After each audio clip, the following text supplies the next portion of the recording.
faktor-faktor ini jadi penentu sebuah sebuah kota. Bisa jadi dinilai dari satu ukuran penduduk. Jumlah minimal penduduk yang jumlahnya 1 juta. Oh, ini sudah bisa diklasifikasikan sebagai kota. Oh, kalau kurang dari 1 juta belum bisa disebut sebagai kota. Nah, sekarang pengertian kota lebih banyak sekali pertimbangannya, teman-teman. Jadi nggak sesimpel dulu hanya sebuah permukiman yang besar, padat, dan permanen. Kemudian isinya ada kelompok-kelompok masyarakat yang sifatnya heterogen secara sosial. Sekarang nggak bisa seperti itu, harus dilihat fungsinya, kemudian pusat apakah perannya dia untuk sebagai apa, begitu teman-teman. Sudah mulai ada pergeseran pemahaman sebuah kota. Nah, Rapoport ini juga berpendapat kalau permukiman itu bisa dirumuskan sebagai kota, tapi bukan dari ciri-ciri morfologis tertentu seperti itu, tapi dari satu fungsi khususnya, di mana sebuah wilayah ini menciptakan ruang-ruang yang efektif melalui pengorganisasian sebuah daerah pedalaman yang lebih besar berdasarkan hierarki-hierarki tertentu.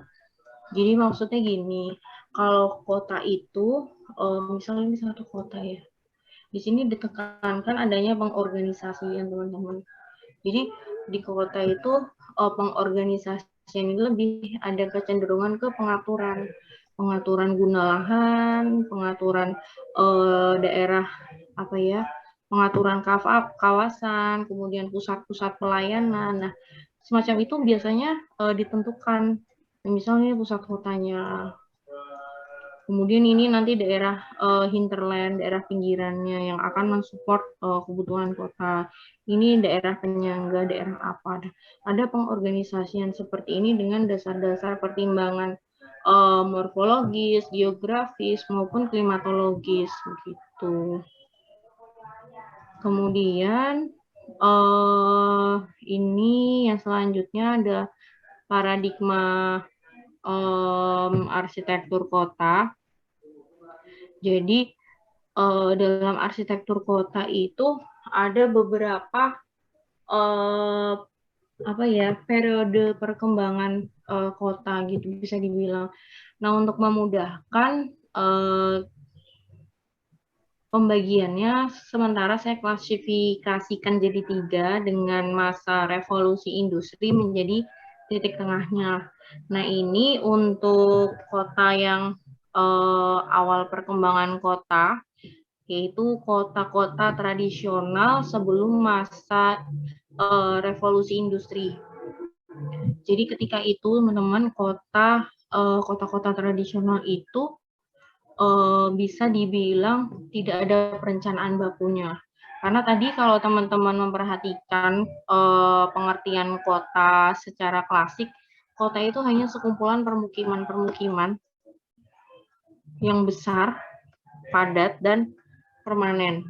Nah, kalau permukiman yang saling berdekatan itu sudah ngumpul di satu tempat dan dia padat dan permanen, ya udah, zaman dulu itu sudah bisa dibilang sebagai kota, teman-teman. Kayak gitu. Ini untuk kota tradisional. Tidak ada perencanaan seperti yang kita lakukan sekarang ini. Terus gimana kalau kota zaman dulu itu bisa terbentuk? Nah, biasanya faktor-faktor pembentuk kotanya itu utamanya adalah keamanan dan persatuan. Kemudian keterbatasan bahan dan teknologi, terus keterbatasan mobilitas, kemudian adanya struktur sosial yang kaku, sama perkembangannya yang relatif lebih lambat, teman-teman, kalau zaman dulu tuh. Kalau sekarang kan nggak bisa ya. Sekarang aja developer lihat lahan nganggur berapa hektar aja lahannya dibeli, dibikin perumahan. Ada apa langsung dibikin apa, pusat wisata, kawasan wisata. Kalau dulu kan untuk kota-kota tradisional tidak seperti itu. Ini contoh yang pertama, teman-teman. Ini di salah satu kota tradisional di Cina, saya lupa namanya. Nah, kota ini terbentuk dari dinding, ini dinding terluar. Jadi satu bentuk pertahanan mereka terhadap serangan-serangan dari pihak luar begitu. Jadi kota mereka kenapa bentuknya lingkaran nggak segitiga? Karena mungkin mereka menganggapnya ini lebih mudah untuk memantau musuh atau seperti itu. Jadi pertimbangan-pertimbangan yang mereka ambil untuk membentuk tempat tinggal mereka itu tidak didasarkan karena rencana teknis, karena sebagai bentuk dari adaptasi mereka terhadap kondisi lingkungannya mereka begitu. Bisa dari bahan-bahan, mungkin karena dulu belum ada bata ringan, belum ada apa, dindingnya bisa saja dari bambu, bisa saja dari apa, seperti itu. Jadi ya saat itu kondisinya seperti apa ya, itulah yang akan membentuk kota saat itu begitu. Jangan dibayangin kota tradisional zaman dulu itu seperti kota-kota besar yang sekarang. Jadi bisa jadi seperti ini yang saya jelaskan tadi. Sekumpulan permukiman yang saling berdekatan, terus ada aktivitas yang cukup dominan di situ. Kemudian bisa jadi ini dianggap sebagai kota oleh penduduk sekitarnya seperti itu. Ini kurang lebihnya. Sampai sini ada yang ditanyakan? Nggak ada? Oke. Lanjut. Teman-teman nanti kalau misal teman-teman mau nanya aja ya, silahkan. Ini contoh lain untuk kota tradisional. Jadi ada kota Ahmedabad. Jadi kota ini itu berada di pinggiran Sungai Sabarmati, di daerah aliran Sungai Sabarmati di sebelah barat India. Jadi di tahun 1487 ini si Sultan bangun Outer City Wall ini yang terluar ini teman-teman. Ini tahun 1400-an. Si Sultan bangun tembok terluar. Nih. Nggak usah diragukan lagi kalau sudah ada tembok-tembok seperti ini, mesti faktor pembentuk kotanya kenapa ada seperti ini, karena faktor apa? Mbak Elvi tahu nggak?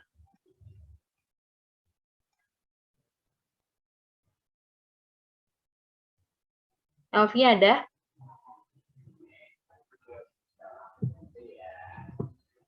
Oke, nggak ada ya. Siva mungkin tahu?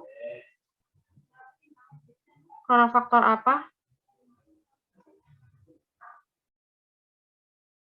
Ada yang tahu? Kurang tahu saya, Bu. Oke. Keamanan, Bu. Iya. Iya, benar sekali, teman-teman. Jadi, ini kalau teman-teman perhatikan bentuknya ini, bisa dicermati ya dari peta sesederhana ini. Ini ada lapisan pertama, kemudian ada lapisan kedua. Jadi memang benar faktor keamanan ini jadi prioritas utama kenapa bentuk kotanya jadi seperti ini begitu. Apalagi ini dinding terluar, masih ada dinding yang bagian dalam. Nah, ini dinding terluar. Saya beri garis ini. Kemudian yang di dalam ini masih ada dinding lagi, teman-teman. Kalau teman-teman cermati lagi, ini bagian dalam yang sangat terlindung. Ini satu kompleks ini mungkin disinilah tempat kedudukannya si Sultan. Bisa di sini atau bisa di sini. Tapi kalau melihat dari bangunannya, ini juga dominan antara kedua ini. Berarti bisa diduga dua kompleks ini adalah mungkin antara pusat pemerintahan dengan tempat tinggalnya Sultan yang mana seperti itu. Bisa jadi satu, bisa jadi terpisah, teman-teman. Dan di sini pattern-nya kalau teman-teman perhatikan bentuk jaringan jalannya juga sudah ada seperti ini. Jaringan jalan mulai terbentuk. Kemudian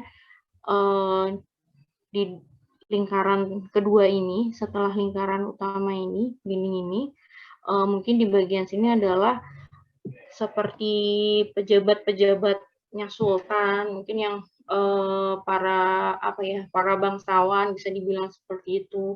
Kemudian yang dinding terluar baru masyarakat yang kastanya lebih rendah di bawahnya. Nah, selain menunjukkan faktor keamanan, adanya lapisan dinding ini jadi jadi bikin kita bikin hipotesa ini jangan-jangan setiap layer ini dihuni oleh masyarakat yang punya status sosial yang berbeda-beda seperti itu. Ini contoh dari kota tradisional Ahmedabad. Nah, kalau ini beda lagi, teman-teman. Ini sama ya, masih sama dengan faktor keamanan. Ini kalau teman-teman perhatikan dinding ini. Nah, ini kota Aleppo. Kota Aleppo ini sebelum ini ketika kota Aleppo diduduki oleh pasukan Romawi, pasukan Roma. Di sini ada pattern bentuknya grid yang kaku, kemudian ada amphitheater, ada arena di sini, kemudian dikelilingi oleh dinding pertahanan muter di kotanya mereka. Nah, kemudian beberapa saat berlalu datanglah si pasukan Islam. Dia menyerang kota Aleppo dan berhasil diduduki oleh pasukan Islam. Nah, setelah kota itu diduduki, pasukan itu kan membawa budaya dan tradisi serta kepercayaannya di mana dia bertempat tinggal. Nah, jadilah bentuk kotanya ini berubah drastis kalau teman-teman perhatikan. Yang tadinya bentuknya grid, terus jadi organis. Jadi organis. Hanya karena beda orang yang menghuni.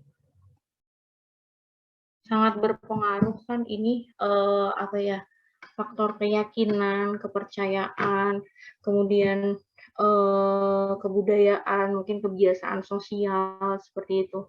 Mungkin kalau di masyarakat Romawi masih ada hierarki status sosial, ada bangsawan, ada apa. Tapi kalau melihat patternnya di ini Islam tradisional yang di kota Aleppo ini, dia masih dipertahankan, ini bentuknya ini sama kan, masih ada sisanya. Kemudian perkembangan kotanya nggak jadi grid lagi teman-teman, tapi jadi organis seperti ini. Nah, di sini banyak sekali kalau memang permukiman Islam tradisional itu memang morfologi bentuk jaringan jalannya itu banyak yang berliku, kemudian banyak sekali gang-gang sempit, banyak ditemukan gang buntu, terus rumah-rumah itu saling berhimpitan satu dengan yang lain. Ini menunjukkan hubungan kekerabatan segala macam. Itu dari beberapa literatur yang saya baca tentang pemukiman Islam tradisional. Jadi ini bentuk seperti ini merupakan adaptasi dari masyarakat Islam yang datang ke lokasi baru dan membawa serta mengaplikasikan pengetahuan dalam memahami lingkungan permukimannya ya, entah dalam membangun rumah, begitu kan sangat berpengaruh ya. Terus kehidupan sosial, budaya serta keyakinannya begitu. Ini untuk kasusnya kota Aleppo. Sampai sini paham? Ya lanjut ya. Ini masih sama. Contoh yang lain. Ini dari Damaskus. Kalau dari Damaskus ini sama, tadi dia diduduki oleh pasukan Muslim. Ini dari Roma. Ini ada istana, kemudian ada kuil, dan ada arena. Ini permukimannya bentuknya grid, kotak-kotak semua. Jaringan jalannya sangat kaku dan tegas seperti ini. Antara kuil dan arena punya akses khusus dengan sumbu aksial ini teman-teman. Nah, tiba-tiba langsung berubah drastis, nggak ada bekasnya sama sekali. Ini. Jaringan jalan pun juga paling ini jalan utama yang kalau diperhatikan sama jalan utama ini. Lainnya sudah berubah. Walaupun di beberapa pattern grid itu masih bisa ditemui walaupun nggak jelas. Seperti di area ini, teman-teman. Ini kan masih ada nih bentuk-bentuk grid. Tapi gang-gang kecil itu jadi salah satu tipikal dan ciri khas permukiman Islam tradisional seperti itu. Saya lanjut sebentar.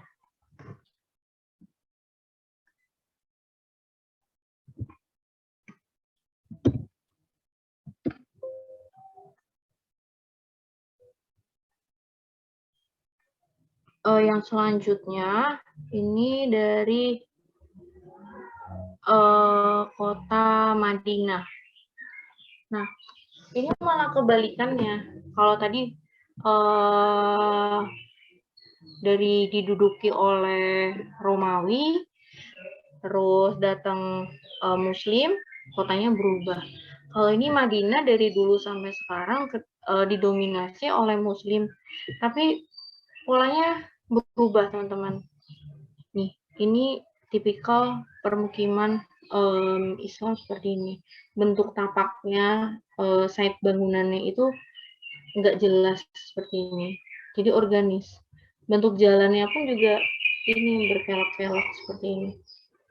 Jadi sangat jarang ditemui ada jalan yang lurus di permukiman Islam tradisional. Saya bilang tradisional ya. Nah, tapi apa yang terjadi di kota Madinah sekarang ini? Kota Madinah yang sekarang ini dia itu malah berubah menjadi grid. Ini Masjid Nabawi. Ini sama masjidnya di sini. Tapi sekelilingnya patternnya berubah. Jadi bangunan dengan blok-blok dengan massa yang cukup lebar, terus didominasi sama high-rise building, terus batasan wilayahnya pun juga jelas, begitu teman-teman. Walaupun masih ditemukan beberapa permukiman yang yang sisa-sisa permukiman yang dengan bentuk organis di sebelah sini, ini tuh. Kalau teman-teman perhatikan, ini kenapa? Kalau mungkin teman-teman ini ya, kok bisa sih? Padahal yang menghuni sama ya masyarakat Muslim, tapi bisa berubah. Kita manusia itu bukan bukan hanya jadi faktor penentu bentuk permukiman, karena banyak sekali faktor-faktor lainnya yang kita harus jeli melihatnya. Kalau di contoh kota Madinah ini, kita lihat dulu kota Madinah ini kan tiap tahun bahkan setiap hari itu kan dikunjungi para jamaah yang mau beribadah. Jadi ini adalah satu respon atas modernitas para orang-orang yang melaksanakan ibadah berkunjung ke Madinah. Mereka butuh apa? Akomodasikan. Makanya dibangunlah high-rise building, dibangunlah fasilitas-fasilitas penunjang, dibangunlah sarana-prasarana penunjang lainnya untuk kegiatan beribadah seperti itu. Jadi ya kalau dibilang bentuk kota tradisionalnya ya terpaksa dihilangkan begitu, karena bentuk kota yang seperti ini dengan sistem yang organis, dengan jaringan jalan yang seperti ini nanti akan menyulitkan para jamaah, karena orang akan mudah merasa tersesat apabila kita di lingkungan seperti ini, teman-teman. Berbeda dengan zaman dahulu. Kalau zaman dahulu ini Masjid Nabawi, yang tinggal di sini adalah para sahabat. para keluarga. Jadi mereka hafal benar sama lingkungannya, jadi nggak akan tersesat. Jadi mau belok-belok kayak gimana pun pasti juga udah paham. Nah, pergeserannya yang sekarang Kota Nabawi itu, Kota Madinah ini sudah jadi kota wisata religi lah, bisa dibilang seperti itu. Jadi ya terpaksa harus dikorbankan. Begitu teman-teman kurang lebih. Tadi kalau perubahan kota Aleppo karena faktor pertahanan dan keamanan, terus kalau untuk Ahmedabad tadi juga faktor keamanan, terus kalau Madinah ini malah karena modernisasi, padahal yang hidup di situ sama, budaya dan tradisinya juga sama, aktivitasnya pun juga sama, beribadah juga sama, begitu. Mana ya? Sebentar.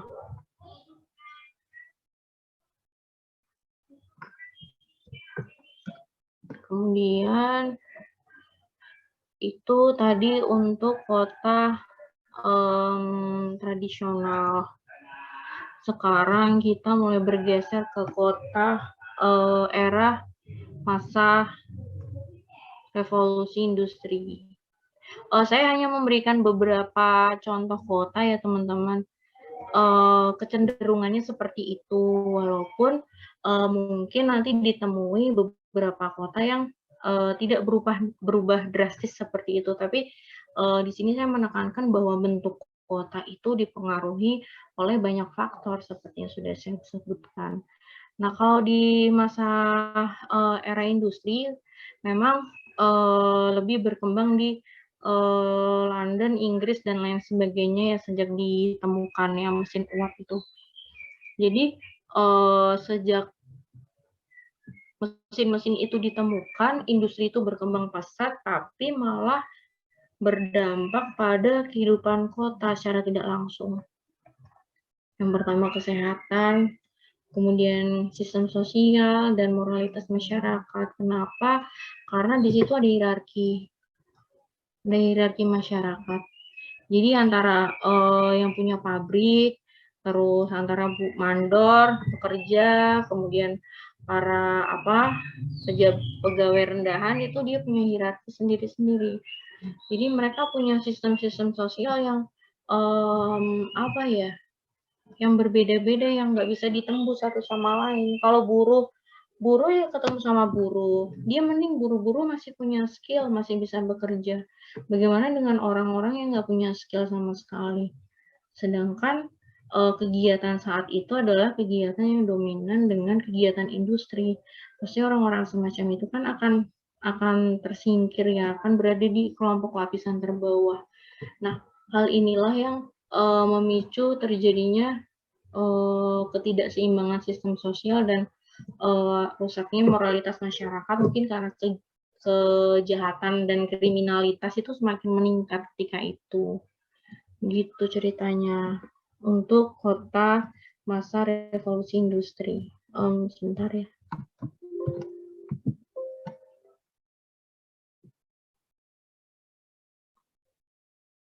Nah, di kota masa revolusi industri itu dampaknya apa?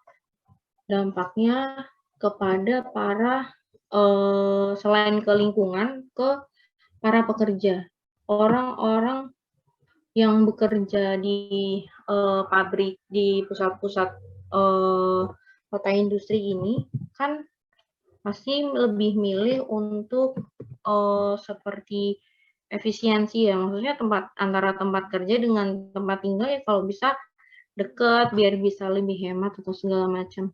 Nah, atas dasar inilah yang bikin para arsitek itu mulai berpikir sampai mana tadi?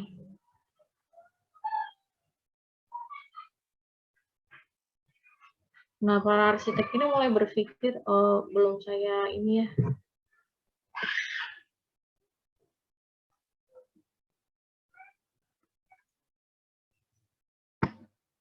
Ya, mulai berpikir karena industri berkembang pesat, banyak sekali butuh tenaga kerja dan belum industrinya karena masih awal-awal, bukan berarti ya bisa lepas dari pekerja buruh ya. Karena mesin-mesin canggih yang kayak yang di pabrik-pabrik sekarang kan belum ada ya. Jadi misal kalau jahit atau ngemasin barang kan memang mungkin masih dilakukan secara manual ketika itu. Nah, makanya buruh itu banyak sekali teman-teman ketika itu. Makanya para arsitek dan perancang kota yang hidup di masa itu beberapa karyanya ya merespon dengan fenomena tersebut. Ini salah satu contohnya di tahun 1894. Ini kota satelit di Madrid, salah satu rencananya. Kalau teman-teman perhatikan, ini di sini ada permukiman nih. Permukiman. Tuh. Nah, permukiman ini direncanakan atau ditujukan untuk para pekerja.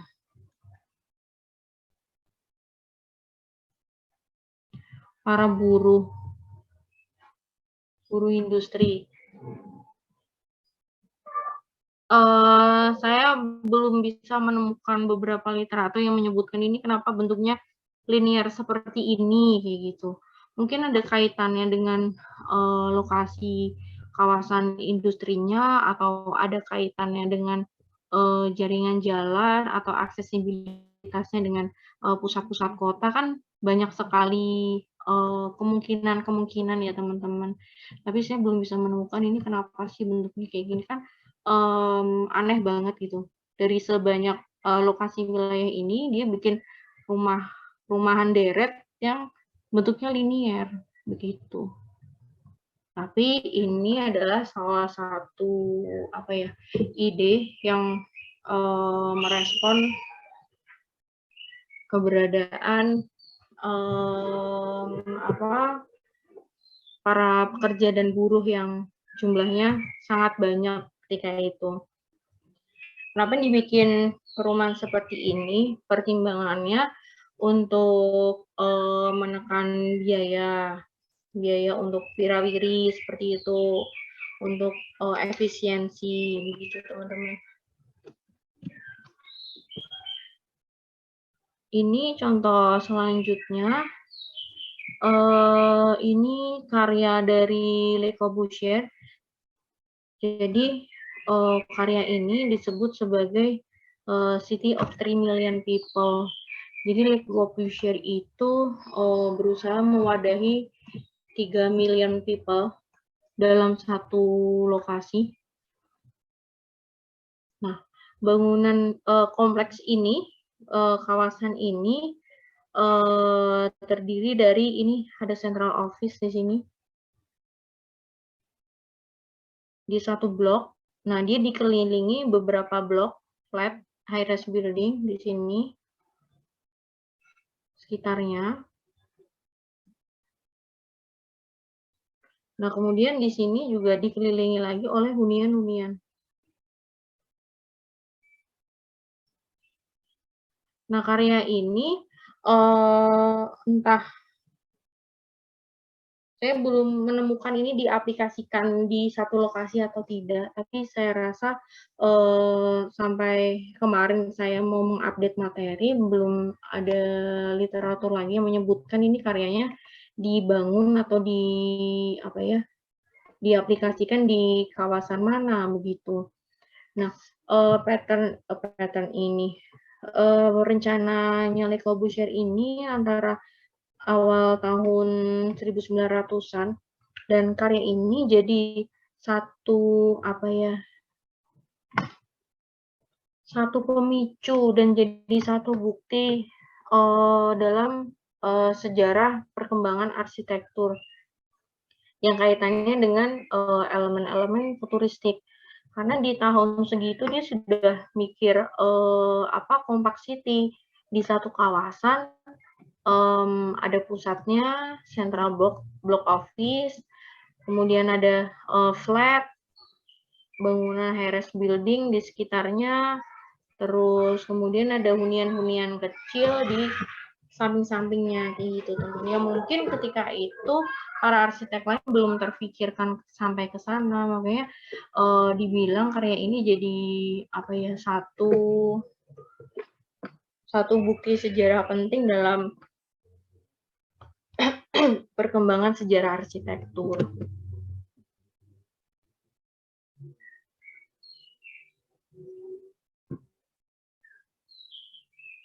Nah, ini contoh lainnya. Kalau ini tahun berapa ini? Ini lebih modern, teman-teman. Sama sih tahun 1900-an, tapi di sini kalau teman-teman perhatikan sudah mulai ada apa ya? Sudah ada mulai pengaturan tata guna lahan nih. Ini untuk hunian, kemudian ini untuk pabrik, terus ini untuk open space dan hutan, ini untuk public building dan lain sebagainya. Jadi untuk tata guna lahannya sudah ada rekomendasinya, ini rekomendasi. Seperti itu untuk rencana kotanya. Kalau teman-teman perhatikan di sini antara memang didominasi sama permukiman ya. Ini garis-garis vertikal. Nah, pabriknya ini ada di sini. Diletakkan di pusat-pusat kota, teman-teman.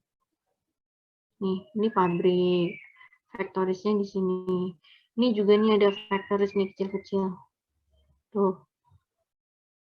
Kalau yang dotnya gede kayak gini, ini kan open space ya. Ini juga ada open space di sini. Tapi banyak sekali industri di area sini. Industri ketika itu malah ditempatkan di tengah-tengah kan ini posisinya. Kalau sekarang kalau teman-teman download di mapnya Singapura di rencana kotanya itu malah kegiatan industri itu terpisah. Kalau ini kan nyebar ya kemana-mana di pusat kota, ada yang di sini, ada yang di sini, kemudian ada yang di sini kayak gitu. Terus ini untuk kota modern setelah masa revolusi industri. Nah, perencanaan kota modern yang sekarang ini itu pertimbangannya karena aktivitas manusia itu kan semakin berkembang, kemudian kebutuhan pemanfaatan lahannya semakin tinggi, tapi lahannya terbatas. Nah, makanya beberapa faktor yang mempengaruhi perencanaan kota di kota-kota modern saat ini itu karena adanya ketidakterbatasan komunikasi dan pengaruh pada masyarakat secara individu terhadap ide-ide baru. Jadi kita lebih nyaman dan lebih terbuka terhadap ide-ide baru kan. Taruhlah di TikTok ya. Kita sekali ngeliat TikTok banyak sekali tutorial-tutorial tentang life hack yang memudahkan kita mau ngapain kayak gitu. Orang-orang nggak terbatas kan akan komunikasinya, bisa via media sosial apapun begitu. Banyak sekali ide-ide yang di-share di sini dan ini sangat berpengaruh terhadap masyarakat. Nah, ini contoh sederhananya. Kemudian adanya ketidakterbatasan teknologi dan penggunaan bahan bangunan yang menyebabkan perbedaan bentuk kota dan citranya. Kemudian yang terakhir, adanya ketidakterbatasan mobilitas yang mengarah pada perluasan kota yang berkembang begitu cepat. Jadi pusat kota itu sudah jadi pusat aktivitas, di kotanya segini. Nah, kecenderungannya daerah pinggiran-pinggiran ini mulai dirambah oleh para pengembang. Jadi kalau yang pusat kota itu sudah jadi sudah jadi pusat aktivitas, pusat pemerintahan. Orang-orang untuk bermukim pasti akan terdesak ke daerah pinggiran, daerah periferi pinggiran kota. Karena harga lahan di pusat kota semakin tinggi, Jadi lebih prefer untuk cari ke daerah pinggiran. Atau dia juga masih bisa bekerja ke pusat kota begitu teman-teman. Cepat banget perkembangan kota itu, terutama di kota-kota besar ya. Nah, untuk perencanaan kota-kota modern sekarang banyak sekali konsep-konsep perencanaan atau perancangan kota. Nah, biasanya salah satu karakteristik perencanaan kota modern itu, ini salah satu contoh,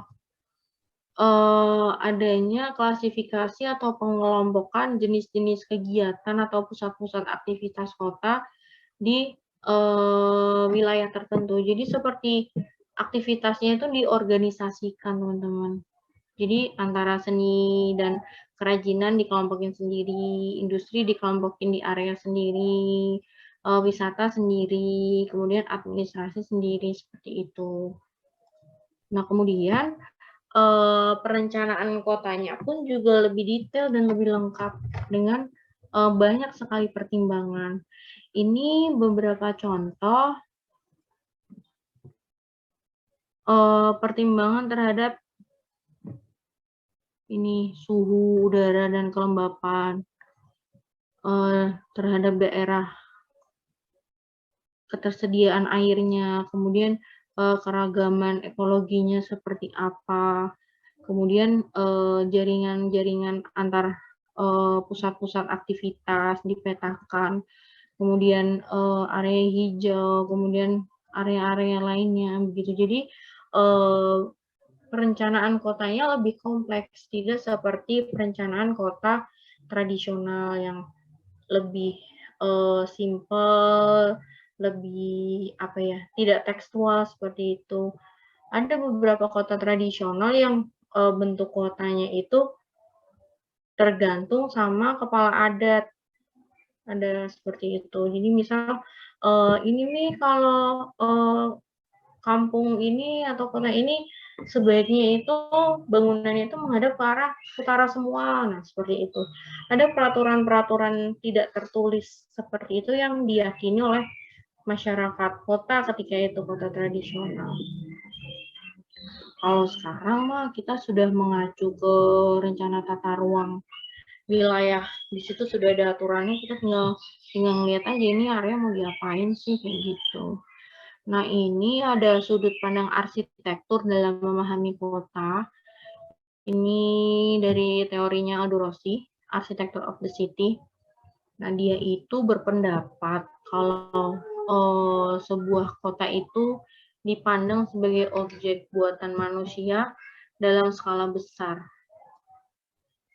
Nah, dan sebuah arsitektur itu berupa konsentrasi elemen-elemen fisik spasial yang selalu berkembang. Nah, elemen-elemen fisik ini terbentuk karena adanya fungsi-fungsi kegiatan yang berlangsung dalam kota yang terbentuk dalam terakumulasi dari waktu ke waktu. Jadi kota itu dianggap sebagai produk buatan manusia. Ini hasil karya kita, misalnya seperti itu, sebuah kota. Jadi tadi seperti yang saya jelaskan, dari bagian kota itu dia punya fungsi tersendiri. Ini untuk fungsi pendidikan, ini untuk fungsi industri, ini untuk fungsi wisata, ini untuk fungsi rekreasi begitu. Nah, dari sinilah fungsi-fungsi ini membentuk elemen fisik. Misal kebutuhan kawasan industri sama area untuk pariwisata kan pasti akan berbeda ya teman-teman kayak gitu. Saya berhenti sebentar ya, lagi azan di masjid.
Saya lanjut ya teman-teman.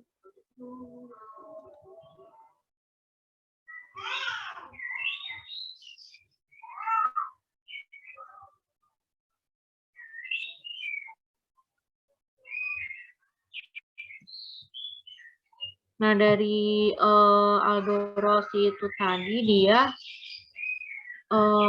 ada teorinya dia tentang total arsitektur, di mana bahwa perkembangan kota ini dianggap dimensi perkembangan kota ini dianggap temporal, jadi sementara. Jadi kota ini berkembangnya apa ya, nggak permanen. Jadi sangat dipengaruhi oleh waktu. Nah, kota ini dianggap bagian-bagian tertentu di dalamnya dianggap sebagai artefak yang homogen. Jadi tercipta kontinuitas spasial. Jadi ini kota kan berkembang ya tadi. Dinamikanya kan kemana-mana nih kota. Perkembangannya kemana-mana teman-teman. Tapi menurut teorinya dia, ada satu bagian kota, satu titik ini walaupun telah mengalami modernitas, dia itu sifatnya masih homogen dan secara spasial itu masih kontinu, teman-teman. Ini area-area seperti ini bisa kita temukan di kampung-kampung adat seperti tempatnya suku Baduy, suku Asmat, terus kampung-kampung Naga, walaupun ada beberapa elemen yang mengalami perubahan, walaupun perubahan itu tidak tidak menyeluruh dan tidak signifikan mempengaruhi bentukan tempat tinggal atau kotanya mereka kayak gitu. Tapi perubahan-perubahan itu ada, tapi dia nggak tetap homogen di situ. Selanjutnya, teori hipotesanya Aldo Rossi itu dalam struktur kota ini ada elemen primer dominan yang mempengaruhi proses perkembangannya. Ada aja pasti satu hal yang berpengaruh terhadap perkembangannya sebuah kota itu. Bisa jadi faktor keamanan, faktor sosial budaya, seperti itu. Nah, ini ada beberapa konsep perancangan kota.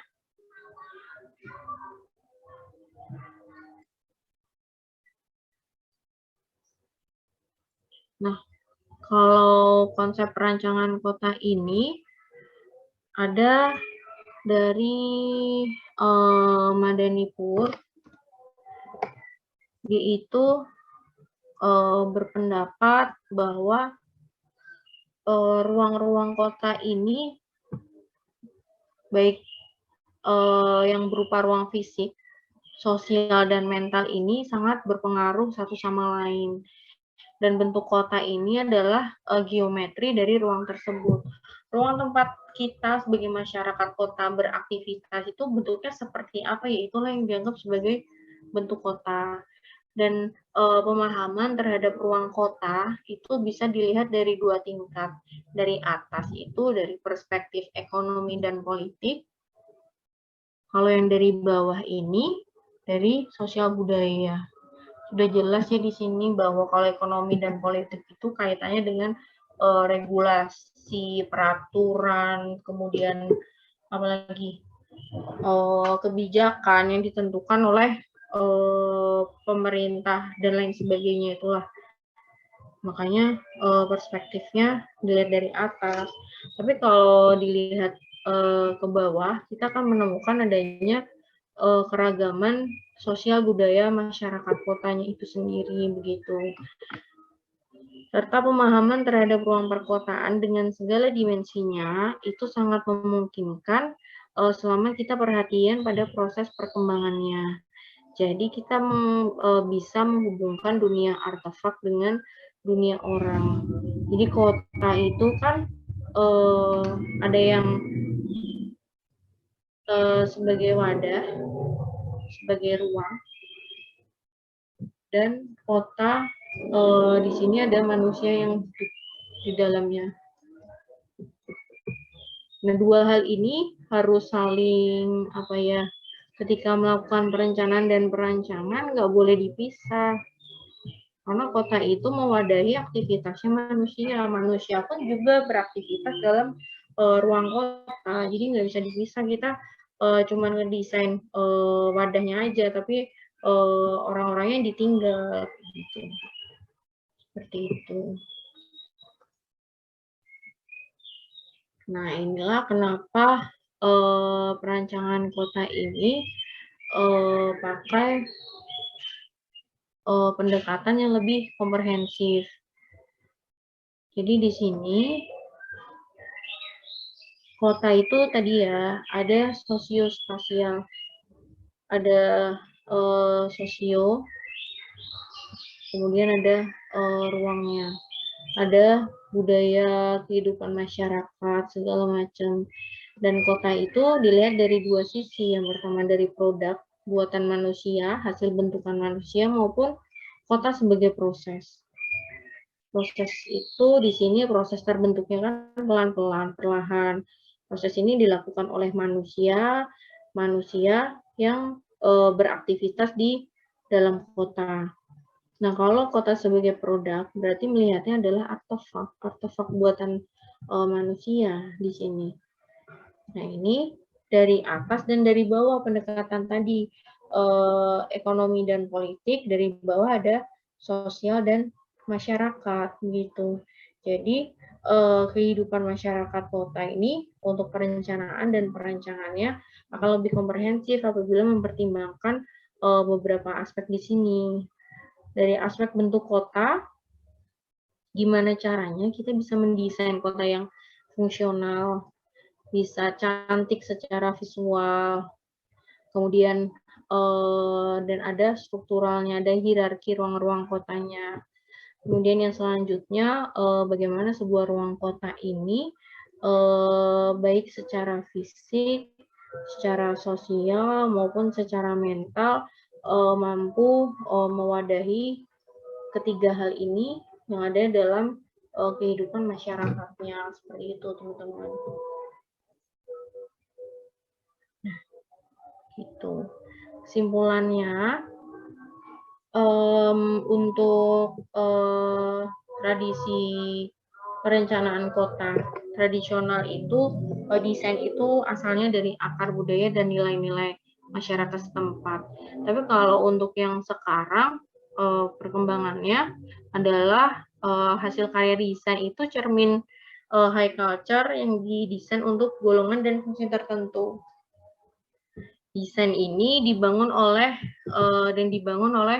masyarakat kalau zaman dulu kan. Tapi kalau sekarang didesain oleh arsitek dan masuk dalam literatur arsitektur gitu. Kalau dulu memang nggak ada literaturnya. Keterampilan dan keahlian desain ini terbuka untuk dimiliki setiap orang dan biasanya diturunkan ke generasi berikutnya. Nah, kalau yang sekarang keterampilan desain ini lewat pendidikan formal. Di tradisional, desainer atau arsitek ini biasanya merupakan cultural agent dan dia biasanya tokoh masyarakat atau tetua adat atau kepala suku atau apa yang dia pengambil keputusan dalam membentuk lingkungannya, banyak sekali pertimbangannya. Nah, kalau sekarang sudah ada pembagian tugas, arsiteknya siapa, kemudian pengawasnya siapa, kemudian kontraktornya siapa, udah sendiri-sendiri gitu, teman-teman. Dan bangunan-bangunan individu ini merupakan elemen-elemen bagian dari pola kawasan yang lebih luas. Jadi satu desain bangunan ini dia berkaitan dengan kawasan lainnya. Kalau di tradisional. Tapi kalau di era pendekatannya modern ini, formal culture ini individu berdiri sendiri, rumah itu berdiri sendiri, teman-teman. Kayak gitu. Jadi nggak berkait. Misal kalau yang tradisional itu seperti rumah di Wairebo. Mungkin teman-teman sering dengar ya, di sana jumlah rumah itu dibatasi dan keberadaan satu rumah ini berhubungan dengan rumah-rumah yang lainnya dan berhubungan juga dengan satu desa itu. Tapi kalau di perumahan zaman sekarang kan kalau mau bangun ya bangun aja, mau bikin 5 lantai, mau bikin berapa lantai ya terserah yang bangun kan, dan nggak berkaitan sama sekali dengan tetangga kiri kanan. Seperti itu perbedaan garis besarnya antara perkembangan arsitektur kota. Nah, dua masalah ini, dua tradisi ini telah berdampingan sejak zaman Yunani kuno sampai abad pertengahan, dan konfliknya ini baru muncul sejak revolusi industri. Sedikit-sedikit folk culture ini digusur oleh tradisi profesional yang digawangi oleh para arsitek. Nah, arsitek ini biasanya bangun untuk kaum-kaum elit dan bangunan-bangunan yang elit, tapi kadang itu kurang paham terhadap prinsip desain populer yang berbasis pada nilai budaya lokal setempat. Nah, di sisi lain, kota ini menyandang nilai jamak. Jadi arsitek itu harus melayani kota, dalam tanda kutip juga melayani kliennya dia yang meng-hire dia untuk mendesain. Begitu kurang lebih teman-teman. Ini beberapa literatur yang bisa dibaca. Ini dia bahasa Indonesia, cukup banyak gambarnya yang kemarin saya cerita, sangat mudah difahami. Dan bukunya cukup murah, nanti teman-teman atau enggak cari di internet. Itu kurang lebih yang bisa saya sampaikan hari ini. Sebelum saya akhiri, ada yang mau ditanyakan?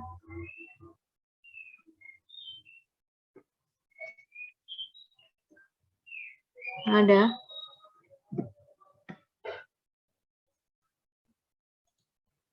Oke, kalau nggak ada pertanyaan, minggu depan kalau ada pertemuan lagi akan saya sampaikan outline tugas besarnya. Jadi teman-teman bisa mulai nyicil nyicil menentukan lokasi studinya mau di mana, seperti itu. Baik, Bu. Iya.